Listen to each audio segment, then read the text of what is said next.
watching QTV this morning, and I am Jenna Masonko. So as you can see with my heart, you can already tell that, the holiday season is activated, and Baldetu's holiday season is activated. And it looks perfect on you. Yeah, just Mr. Ade does not have one on. I think the guests are exempt. The guests are exempted. But it looks good. Yeah, and you know what? Already I can see the feeling from the people. People are getting their hair done. Just at this time of the year. I may give a word of warning. Yeah. I heard Peter Gomez yesterday, and he was very angry. He said every other holiday, people would say Tobaski this, Korite this.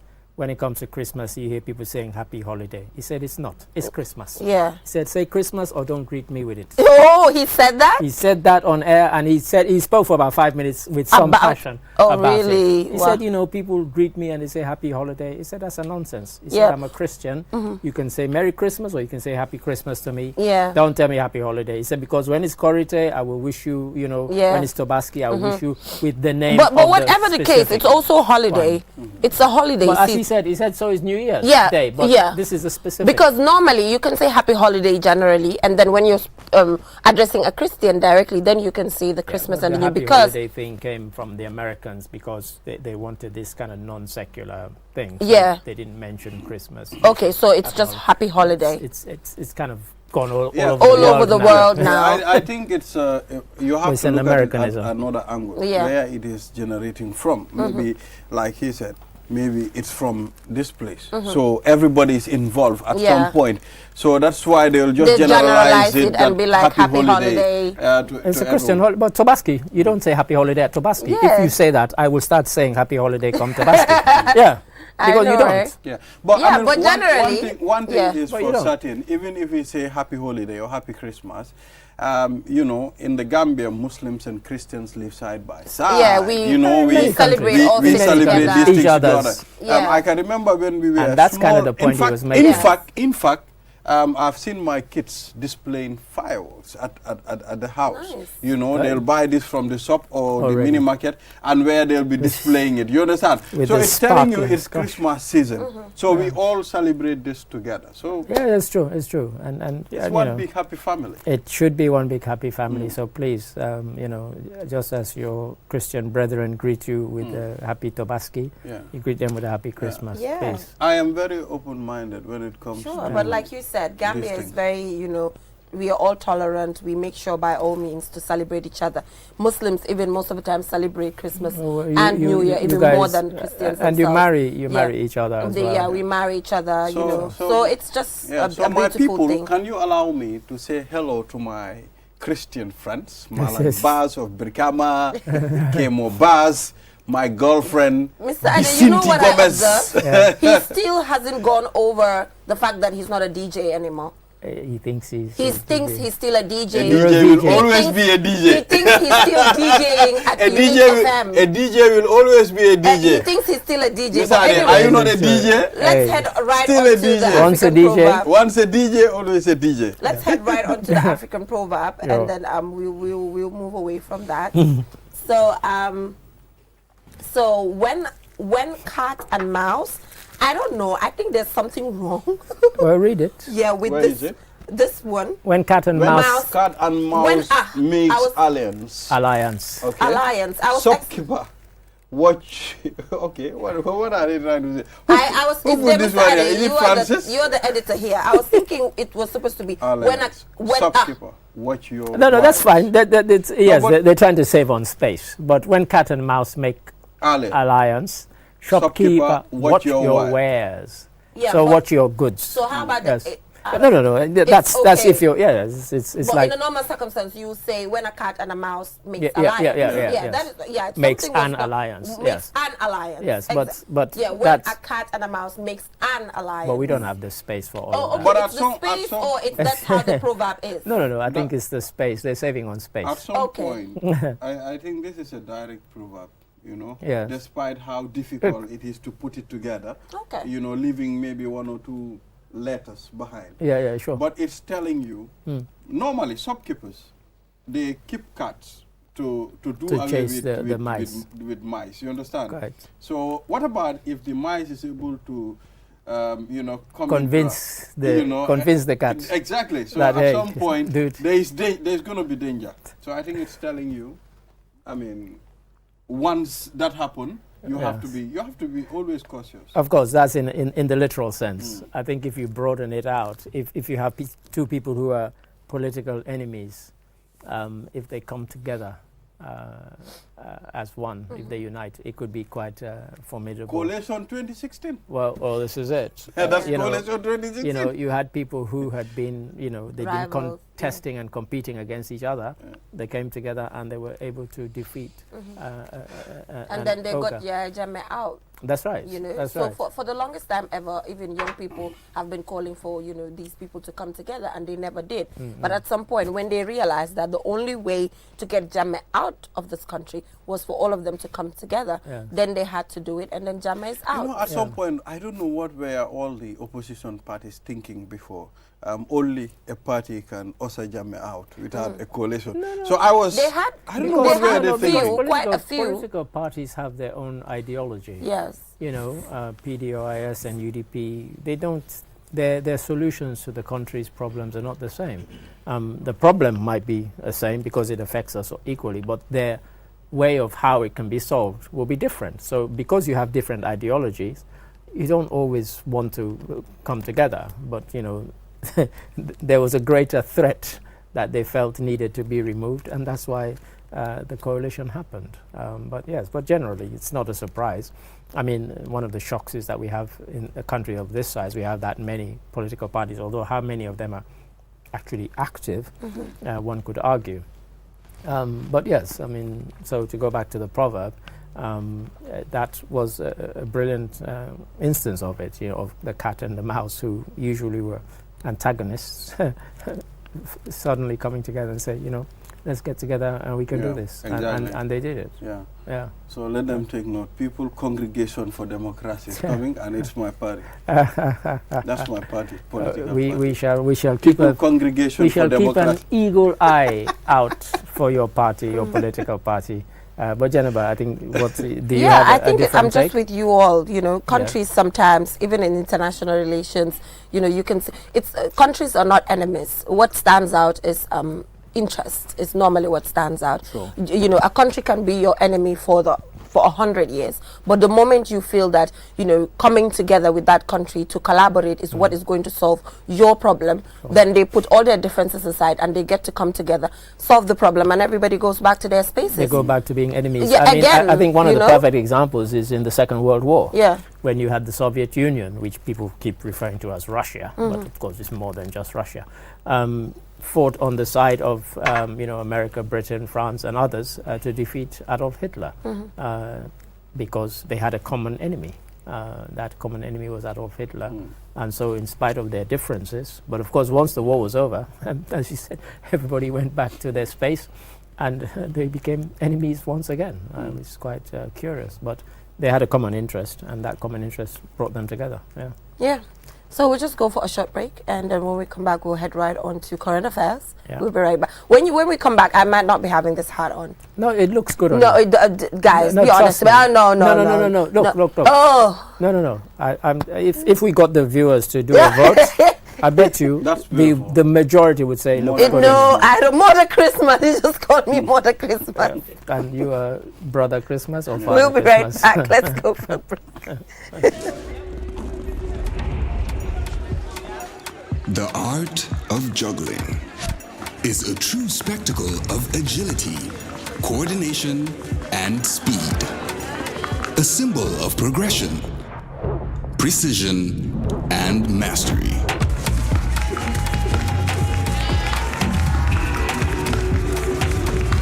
"5G speed is like having the juggler in your pocket. With lightning-fast download and upload speeds, you'll easily be able to juggle even the busiest workdays.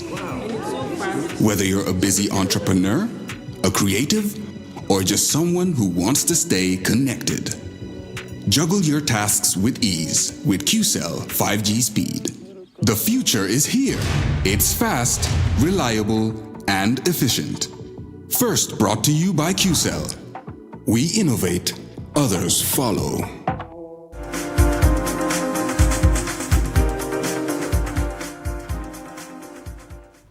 Welcome back from that short break. If you're just tuning in, you're watching QTV this morning. Oh, I forgot to remove the heart. You know what? You forgot to what? I forgot to remove the heart. No, that's cool. Too late now. Guys. Too late now. You can't remove it now God. that you're live on air. But also, I'm smiling because, when people watch this show and they see you come back smiling, they don't know all the stuff that goes on. We should have a kind of behind the scenes. We should do a behind the scenes, honestly, about, because you know what just happened, and then this happened, and I'm smiling like nothing happened. But we can't go there. But that's the beauty of it all. So we'll just head right on to the papers. But then before that, I saw this Momodu Gajaga share this alert on this dust alert. It's on the page because we're in the Hamatan season and people need to be cautious. Drivers. Listen, I'm glad you mentioned it's Hamatan season because somebody was telling me, there's one media house which is complaining that the air is polluted. I'm like, are these people living on Mars? Yeah. This is West Africa. Yeah, it's this Hamatan time of the year, it's Hamatan. It happens every year. Yeah. What? Come on, get real. Yeah, it's Hamatan. Yeah, and it's quite cold. I mean, even for somebody who lived in Europe, when I stepped out this morning, I thought, it's a bit, chilly. I almost went back and got on a jacket or cardigan. Definitely. So it was but it's Hamatan. It's what is to be expected. Yeah. I mean, growing up, the dust from the Sahara at this time used to cover everything, and you could feel and touch it. And as well as it would darken the skies. So it's the region. Well, for us, we understand when it comes to the Hamatan season. It used to be a very famous season when we were going to school during our school days, whereby they'll tell you if you don't apply. I was just going to say you are going to look, in between. You are going to look so this white, is the time to have your hand cream in your bag, and your lips can easily crack as well if you're not careful. So if anybody needs, I've got both the cream and the lip balm in my office. If any colleagues need any. Just in case. We used to apply a cream. I don't know how you call it. What's the during cream? our school days? It's called karité. It's shea butter. Shea butter. Yeah, so we apply that during our... People still do. I still do. But I think that's a good one. That's a good one, and it takes care of your skin as well. And I have to say, when my cousins come here, and Angela, who's a regular watcher of this in London, Angela, I'm about to out you. I don't know how she doesn't get stopped at the airport because she goes. She carries a lot. They might be like, what are you doing with all that shea butter? Because when you take it back to London, and relatively it's cheap. You buy it here. Okay. For people who import it and sell it there, it's really expensive. It's really expensive because it's natural and people like the whole natural thing. It's really good. So it can be quite expensive. And I'll tell you something. Every time I'm going back, that's what people ask me for. Nothing else. There's a lot of advantage. So moving on, let's take a look at the papers as we have the minister here, like you mentioned. It's you read it before you came, and then it caught your attention. He's talking about how 2024 is a year for delivery. So civil servants are warned of intense monitoring to deliver on government promises. And what caught my attention about that headline was that I think this really should apply to everybody. We should go beyond words. We should go beyond the talk. Not just talk the talk. Let us walk the walk. And yesterday I had a very, very depressing experience, and I have to go public with it because I went on a particular government website. I was looking for something. The whole of the website related not at all to the actual. It had a particular government website and ministry listed, a ministry, but all the information is not about the ministry. 100% related to another ministry. Totally. And I've told somebody to tell them to fix it. That's crazy. So if we're talking about getting stuff ready, I know I go on about this all the time. Please, every ministry, your website is your window to the world. Yes. And to your citizens and to the public. If I want information, and I know you've got a phone number that nobody answers, at least have the information on your website and have it up to date. So delivery for everybody. Well, delivery for everybody. Absolutely. Yes, I can remember few years back, there was this hype. I mean, they're going to digitalize everything. All the ministries will, work on. Now, when you're applying for a job, you need to go online. You don't need to go and submit your papers. What happened to all that? Yeah. That's what I said at the beginning. Let's go beyond the talk and let's deliver. So I finally, public servants being monitored. I agree with the minister, but let it apply to everybody and across the board. Yes. Let everybody deliver.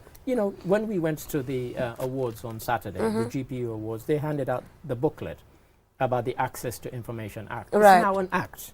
Since 2021. Law, I spoke to people there, journalists. I said, how many of you have used this to access information? Not one. Okay, I only spoke to about 10 or 12 people, but not one person. Told me, yes, I've used this law to access government publicly held information. And luckily, Queen Jammeh, the minister, said that they're going to actually compose a body with consultation with the commission, all stakeholders, a commission that will actually oversee this, because that's what we need. It's like putting the cart before the horse. We've got the act, but we don't have the way to deliver. Exactly. If somebody wanted to access the information from a government department or agency or a ministry, how are you going to get it? How do you apply? How do they respond to you? Yeah. How do they reject? All of those things need to be clear. Yeah, they can be laws. All of those things they can be laws, but the procedure to access, that information we pass is laws for the sake of laws. Let's do so. Let's deliver. Yeah, 2024. Yeah, I think I totally agree with this, because when you talk to individuals, they'll be like, oh, you work for the private sector. Oh, hop on to government, because at least there's less monitoring. You have more time. So for me, government is even supposed to be more intense. Because obviously it's taxpayers' money, and there's it's a lot of work. So I guess that should change. The issue of, it's our country, it's our money, so it's okay for us to just deal with it. I think that's really wrong. But then, moving away due to time constraints, we also have Gambians among 61 dead migrants in Libya. And day before yesterday was International Migrants Day. It was, yes. It was, and then we just yesterday we took a look at the statistics. Considering that the Gambia is just 2.3 million, but one of the smallest countries in Africa, yet we have a huge number, of migrants. So we set a record between 2014 and 2018. Right. For the number who are just in Spain, 40,000 from this tiny country. It's mind-boggling. Those figures are mind-boggling. That in 4 years, this country contributed 40,000 irregular migrants. That's wow. So Migrants Day, we always try and commemorate it here, because it means, in fact, I posted on Twitter and on Facebook, I said, in some countries, this day matters more than in others. In other countries, are like, migrant, what the heck. But it was good to highlight the day, because just the day before, ex-President Trump had made this statement that migrants are poisoning the blood of our country. That's a very incendiary thing to say, and he got criticized for it. Even some people who were his supporters kind of withdrew themselves away, because what do you mean poisoning the blood of our country? Of course, there's a racist intent to why he said it. But he got thankfully he got a lot of criticism. He thought he was going to get support, because there's a kind of anti-immigrant sentiment. Mind you, Trump being Trump, he didn't back down. He's like, no, with his usual, bombast. He said, on day one, when I get re-elected, I will turn back all the immigration mistakes of Joe Biden. But, this is the guy who said on day one he was going to repeal Obamacare. He came, he left, Obamacare is still there. He did nothing, because he knows that it's working. So he likes to make these bombastic statements. Just statements, generally. Aside from that, we also see National Assembly members introduce amendment bill on rent, public order and local government. I think the bill on rent is very, very important, because rent is super expensive in the Gambia. It's one that will resonate with the public. Like directly. Everywhere you go, people are saying, oh, my rent has gone up, but my pay hasn't gone up. Yeah, it does not reflect the realities of the salaries. National Assembly members are tapping into that, that sentiment from the public that, look, this is unfair, it's unsustainable. Something needs to be done about it. There are no rent controls. Maybe they might be thinking of introducing a rent control act, that in certain areas, they used to have it in England, it doesn't anymore. In certain areas, you can't charge above a certain rent, but But the thing is, Mr. Ade, it's very difficult to control rent. Like, we have to be honest. That's it. Just as that's why they did away with it. Just like currently, it's difficult with the access to information bill, which is even easier to handle because it has to do with individuals to individuals, and you can take somebody to court. But when it comes to somebody's property, a property that somebody owns, and when you want to rent it out, the person will be like, "These are my rules. If you don't want it, you can go because it's my property." The person will be like, "It's my property. You can't force me as to what to do." So that is what makes this whole issue of rent difficult. Exactly. The only way it can be regulated is when the individual is already settled and has been there for years, and the person just wants to increase the rent overnight, then it can be caught. But even with that, the person owns their compound. They can always bully you. They'll make life hell for you. You're just going to pack up and leave. Exactly. But so I think it has to do with humanity more than laws. When your electricity goes or your water goes, they don't fix it. They're not going to fix it. So you get think, oh well, to hell. They're not going to fix it. I think there should have been a solution. Don't you think? If there was a control mechanism, although it's difficult, Jenna, like you said, because my property belongs to me, I can decide whether I want Mr. Ade to come into my house at this time or not. You understand? Yes. Maybe if there was a control mechanism, maybe the government would have said, okay, nobody should increase rent to this. You know what a free market is? It's a free market. I know. The government cannot control. Have it both ways. That should have been the solution. And do you know, I don't know if you people realize there is another thing affecting the people. That's why most of these rents are going high. Most people cannot afford homes of their own. You understand? Sure. That's true. Yes, because everybody wants to live around the Greater Banjul area. You understand? Maybe getting a house maybe around West Coast region or behind Brikama would have been easier, but provided there was a proper transport system. You just said the magic word. Yeah. In many countries, for example, in the United Kingdom, one of the things, for example, that won Margaret Thatcher successive election victories was when she came in, this thing that English people have, an Englishman's home is his castle. She tapped into that. What you used to have is that local councils would build houses and they would rent out. She changed the law, forced them to sell to people who were their tenants.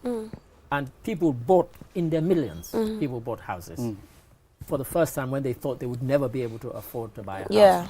And so, you know, you had that scenario. It's the same thing, you know, people. But then as transport links increased across across the country, people moved out from these, formerly congested areas because they had fantastic. Now in England, in London and Greater London, transport links are fantastic. You don't ever need to have your own car. When there is proper transportation, people can move from different parts. I mean, imagine you have a train station. Imagine you have a train flying. Yeah, it's just like in Dubai. A train flying from Banjul to Basse. I mean, you can live in Fonyi. I worked with people who lived 100 miles out of London. Yeah. And they travel. Just jump on a train in the morning. And then you're there. Well, I mean, transport is also very important. another thing that should be considered. You understand?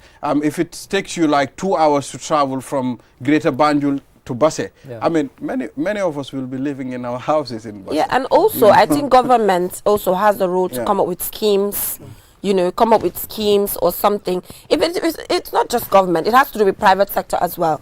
Even private sector companies have a role to play with longest serving staffs, for example. I'm not saying house where they live and then they're not the owners. I'm talking about houses where they get to own it.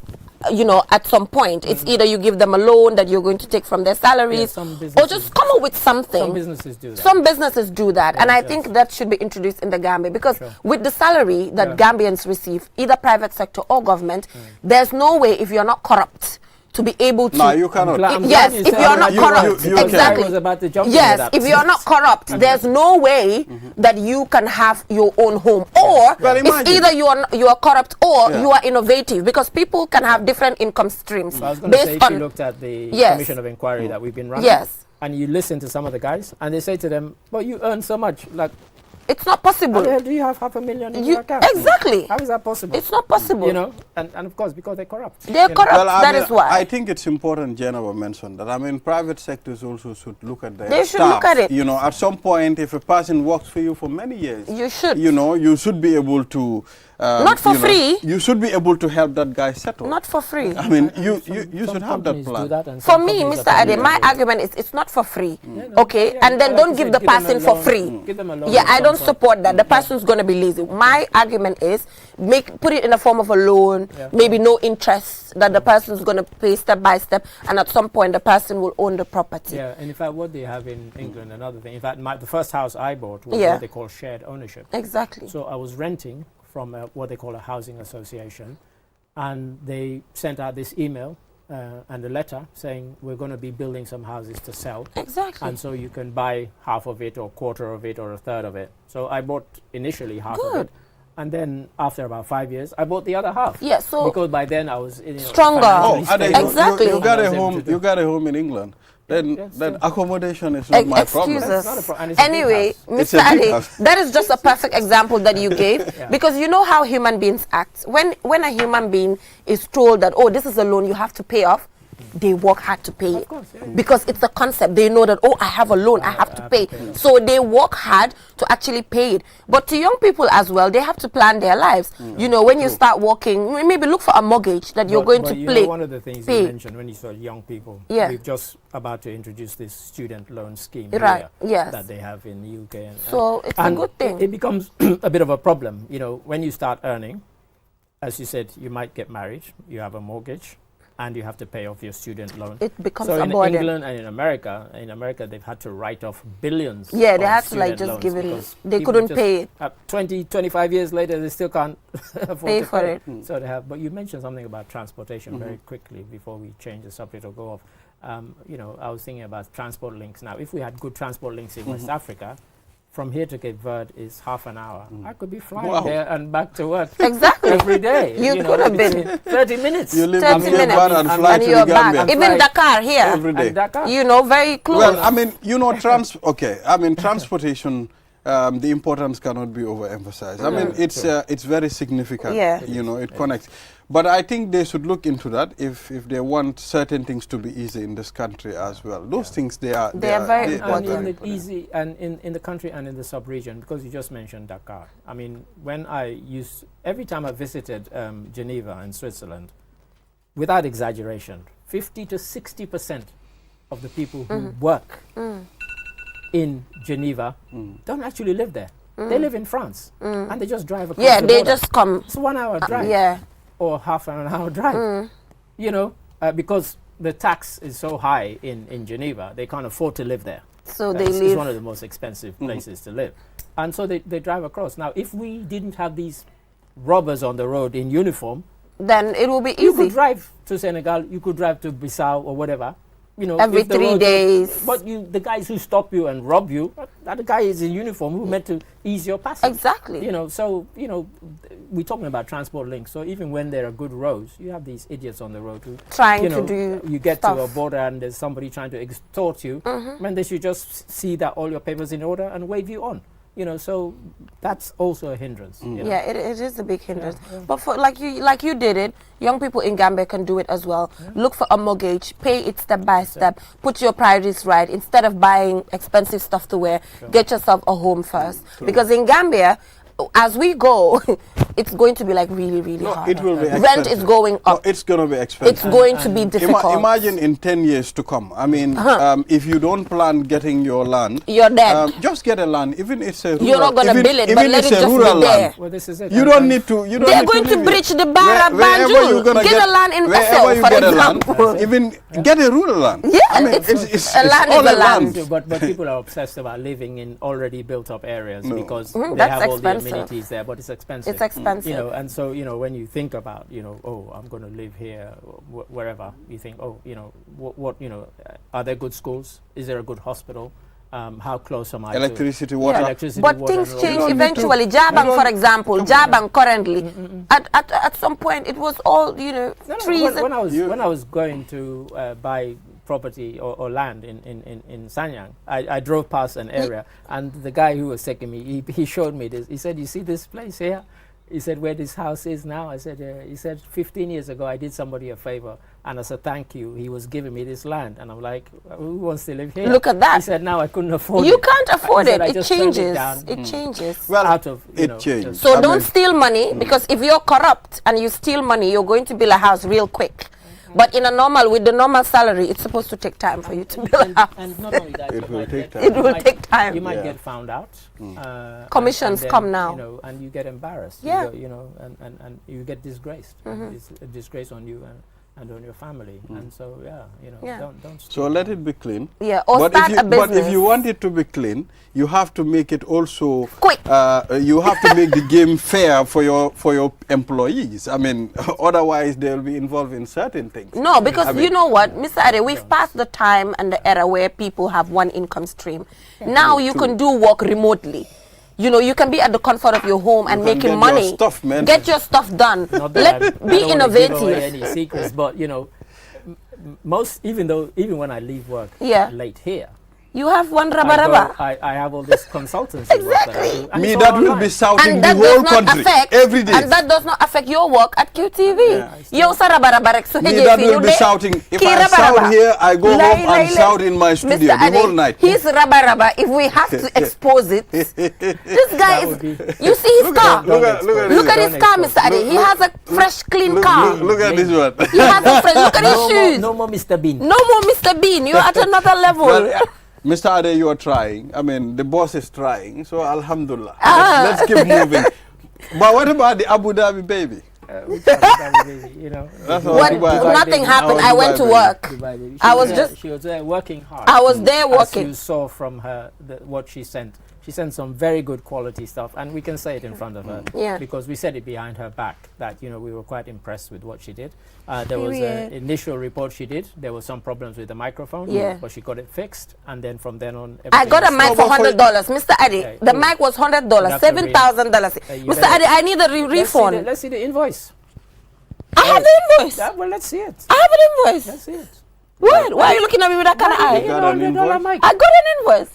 If you don't get mic? Yes, but it's the good one. What type of like mic? the good proper, because you saw the sound later. Sound was perfect. How much did you buy it? $100. I'll give you 4,000. Really? Dollars or dollars? Dollars. Oh. Dollars. Come on. 4,000. Are you sure? I'll give you 4,000. He said it on provided I've seen an invoice. You'll see. Anyway, but just generally, we're about to close now, but the year is ending, Mr. Ade. You know, newsroom, what are you looking forward to? You know, we've done really well this year. Thumbs up to the team. Honestly, I mean, because I don't always get a chance to say this, and I might as well say it publicly, I think the news team have really stepped up. There've been the odd glitch and a hitch with some of the news. You know, there are times when, you know, we have to be honest, we didn't have enough stories, so the news ended up being 23 minutes, 22 minutes. But when you consider that we've had several instances where people have been outside of the country, Ali used to say on a couple of occasions he's gone to ECOWAS, we have people who are attending university, and it's a small team. When one person's missing, it's a problem. One person missing, it can really be impactful on the team. And yet we've always striven to deliver the news because we feel we have a duty to the public. And so, you know, the quality is good. And what I'm pleased to say is that one of the things I do when I do people's appraisal, I look at how they were and I go back and look physically at some of their stories, some of their writing, and almost everybody, I think everybody has shown really significant improvement across amazing. The year. So, and I want that to continue. I don't want people to get complacent and say, oh, I've arrived or whatever. Yeah. It's like, for example, when you give people their marks or the appraisals, there's a box 5, which is like the top. Nobody got a box 5. Because if I give you box 5... Yeah, Mr. Ade, this time you're so stingy with... I nearly was a Mr. Ade, so there's no 5. Mr. Ade did not give anyone a 5. I didn't give anybody a 5. Nobody. No, because, you know, if I give you a 5, then you feel like to aim for. That's true. You know, you relax. You think, oh well, I've arrived. I've arrived. Yeah. So it's not, but nonetheless, I've always been fair with people, and I've given them based on what feedback, and saying, look, these are the areas that we want to see. So looking forward to 2024, I'd like to see a lot more human interest stories from everybody. And again, let me embarrass them. GPU awards so few of our people put in submissions. I'm feeling guilty. That should not happen next year. I'm feeling guilty. Next year because there were lots of quality stories that people could have submitted.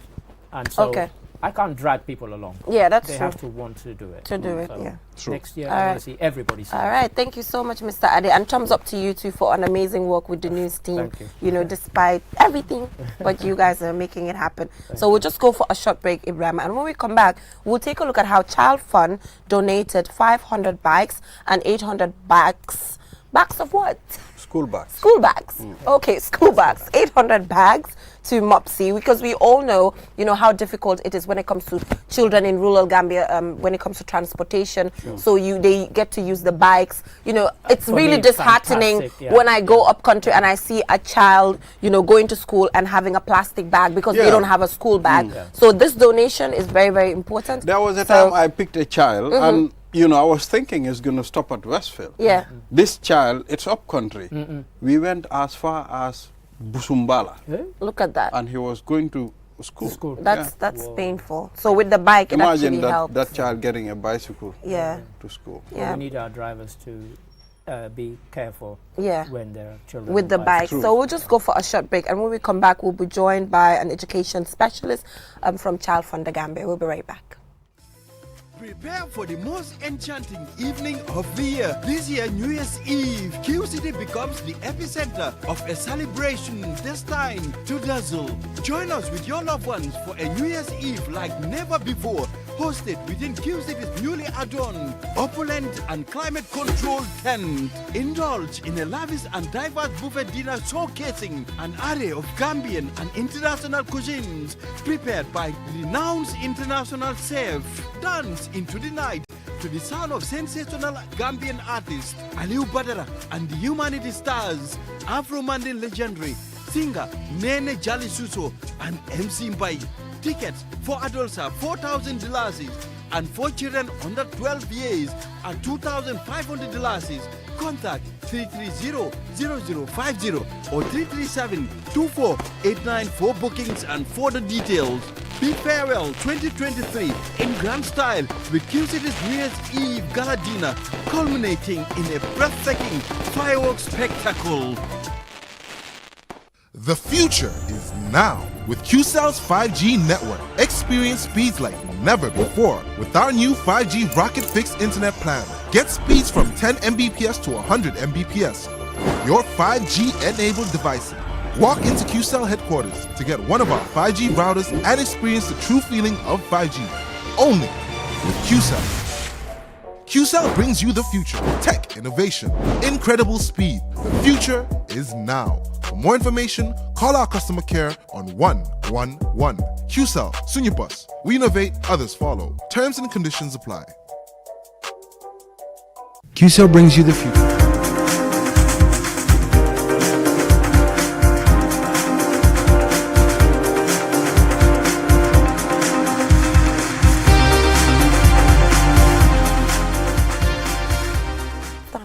Welcome back from that short break. If you're just tuning in, you're watching QTV this morning, and I am Jana Bosonko. So, Ibrahim, and now we're joined by Sanaba Jawla, who's an education specialist, Child Fund, and Mr. Babukar Sen. Mr. Usman Sen, who is from the Ministry of Basic and Secondary Education. But thank you so much, gentlemen, for joining us. To start with, I think it's important that we engage MOPSI first before we even engage Child Fund, because you are the beneficiaries of this particular donation, MOPSI, and then you know the challenges that are there when it comes to transportation and just children having all the materials that they need to be educated, which includes school bags. So prior to this donation, what were some of the challenges that exist, especially when it comes to rural Gambia? Yeah, just as we know, education is everybody's business. And as a ministry, we welcome all partners and everybody who can lay a helping hand to see that our objective in providing free, accessible, quiet education to every Gambia is materialized. Over the years, as we say, we were faced with a lot of constraints. Constraints among them were, how can we facilitate children to access school in terms of transport, you understand, and things of that kind. Amazing. So being the case, if you have a sort of, such an initiative like this Zero Out of School project, whereby one of the core partners are Child Fund, that will help us to facilitate that gap in helping children to access school as soon as possible, it will be very, very welcome. Because as we know, when children are late to school, a lot of things will be compromised. The contact hours will be compromised, and also the instructional hours will be compromised. But as long as they can access school as early as possible, all those things will be the thing of the past. So we welcome that idea, you understand, and we upload, this wonderful initiative, So do you have any specific data showing the number of children dropping out of school, or any research that has been conducted or survey to say, okay, when we did this survey, this amount of parents or children said they're dropping out because of, transportation costs or just generally transportation? Yes, sure. Can you delve into that, please? Yes, we have done two surveys,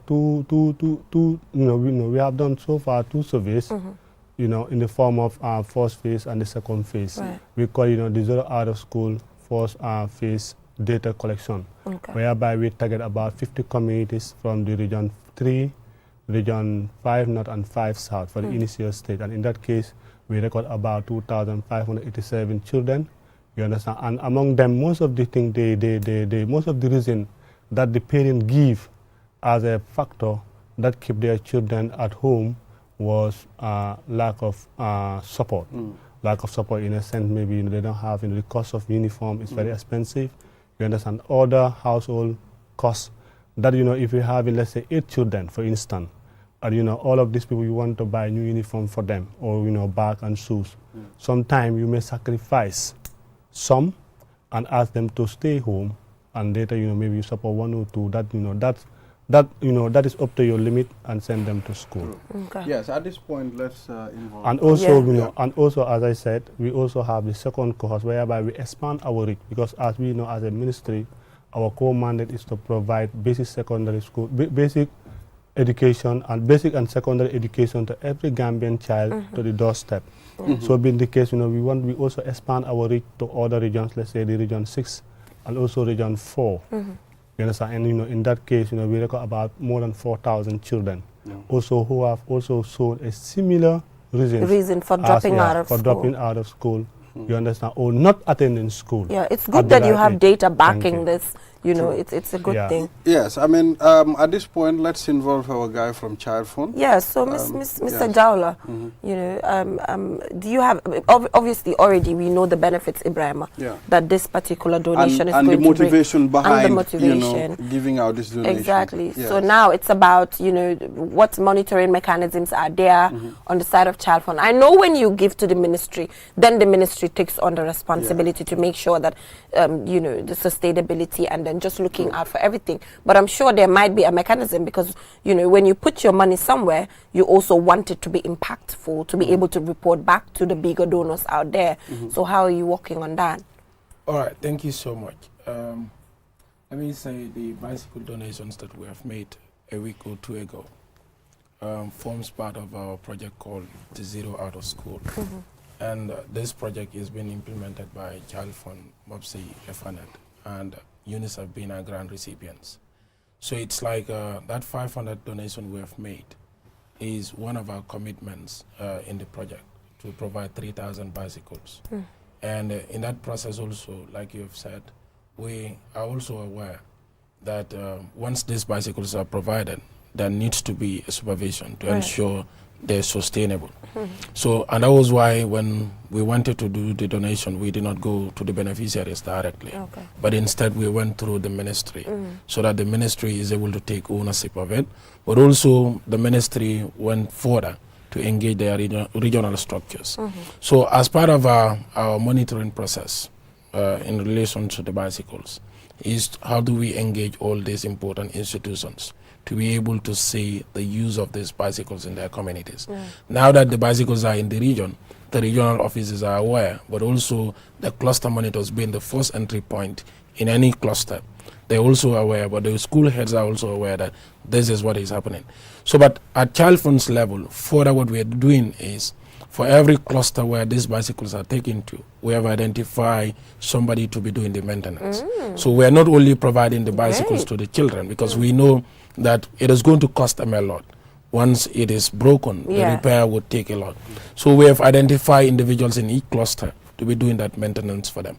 So from there, Child Fund is also going to continue that process. That this is the first 500, but come in January, we're also providing another 1,000 bicycles, making it 1,500 bicycles. But I will also have to say that our contribution in the project is not just the bicycles. We provide the bicycles, we provide the bags, just to facilitate children going to school. Right. And further there, we're also doing a cash transfer. We know that education, basic education in the Gambia is fee-free. But we are aware that the out-of-pocket expenses are huge. They are huge. And this is making it difficult for a lot of families to send their children in school. So what we are doing in the project is to do a cash transfer to 7,500 households. And all of this is happening in the rural Gambia. Okay. In where specifically? In the 5 regions, from West Coast region all the way to Basse. Because the data that he is talking about has also shown that, okay, the financial challenges are there. You pay the schools for the children. But what we have seen in the data is that households, families contribute over a 50% of the education needs of children. So that being a challenge, we said, okay, the cash transfer needs to go on.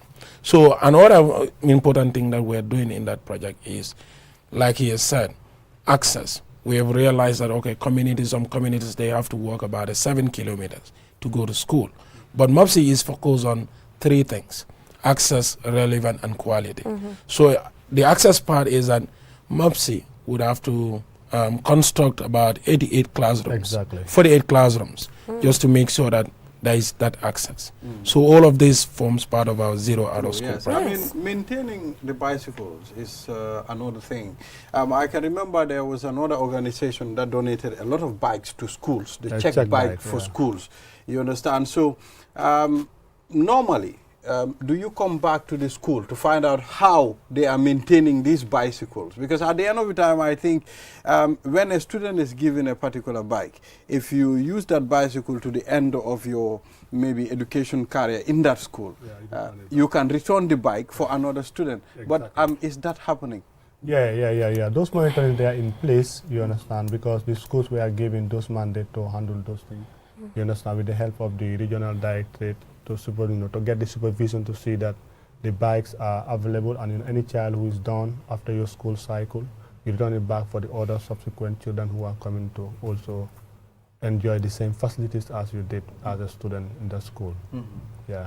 Interesting. So you talked about different things about schooling. I think this is an opportunity from the ministry to ask about the school feeding program. Is it still ongoing? Yeah, the school feeding program is still ongoing, and I think, as I know so far, they are collecting information to see how can they facilitate the share of every school at the right time. Okay, so that is where we are at this point in time. All right, so for Child Fund, apart from, the distribution of bikes and then, bags and then the cash transfer, what other activity do you also do? Do you do capacity buildings for children? Because sometimes it's just important for them to be aware of their rights, and their responsibilities as well, which, further helps them with their capacities. The teachers in school cannot do it alone. Sometimes you need, external capacity building. Is that happening? Yeah, that is happening, and that would take us out of the zero out of school project. But even in the zero out of school project, we are also focused on capacity development for classroom teachers and also head teachers. So the classroom head teachers, the focus is on pedagogy. How do we help advance the pedagogical skills of classroom teachers? And for the head teachers, the capacity development is looking at how do we make school environment conducive for teaching and learning.